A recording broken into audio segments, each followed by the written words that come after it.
Spurs deliver something extra special in their thumping of Everton. Christian Pulisic's move to the Premier League could be picking up pace. Juventus hold the key to several transfers this January, and Paul Pogba's latest message to Jose Mourinho is perhaps not what you think. That and more in the next few minutes of the Onefootball Daily. I'm your host, Paddy Higgs, today, filling in for Matt Frulish, who's gone home for a few days to stuff himself with Christmas meats. Let's get going, shall we? First to the final match before the mini Premier League break, and we all saw the score as Spurs smashed Everton.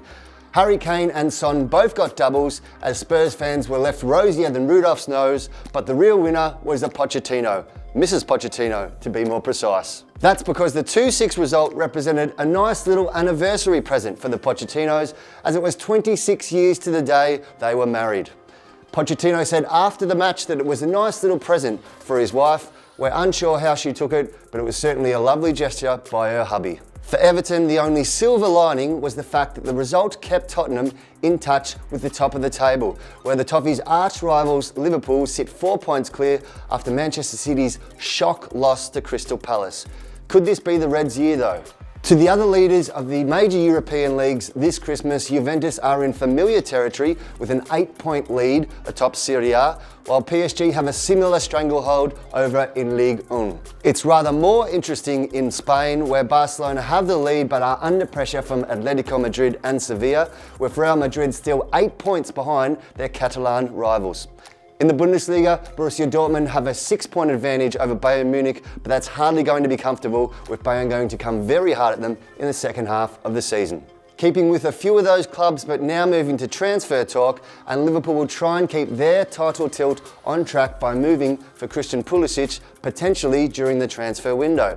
Jurgen Klopp did not give Pulisic his debut when he was at Dortmund, but he knows the player well, and his contract is up in 2020, meaning now could be a good time to move for the winger.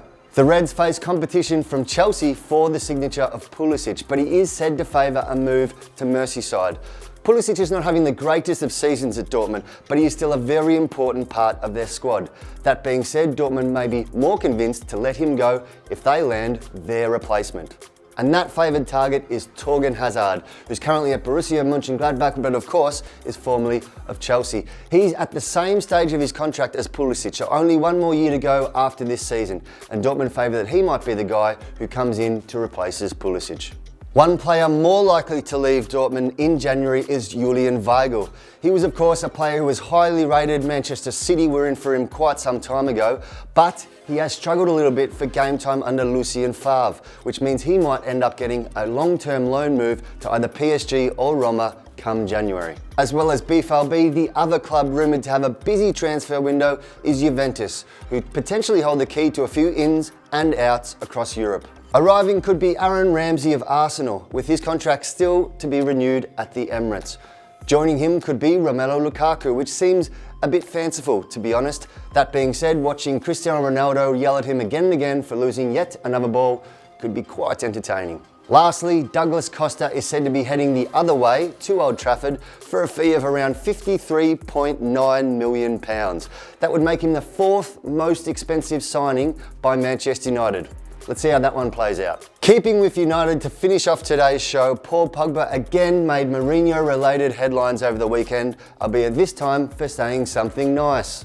I don't think anyone believes that things were easy between the midfielder and his former boss, but at least Pogba came out and said something nice by saying, "He makes me improve as a person as well, and that's it. That's the past, and I want to thank him for that." Pogba's often rocky relationship with Mourinho led to suspicions that an Instagram post uploaded and then quickly deleted soon after Mourinho got his marching orders was aimed at the former boss. But Adidas have since come out and said that it was a scheduled, sponsored post.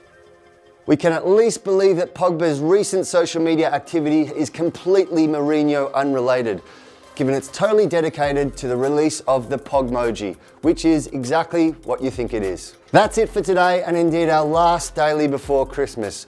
We'll be back in action on December 27. We at Onefootball wish you a very Merry Christmas. If you don't practice it, a very happy holidays, and we'll see you then.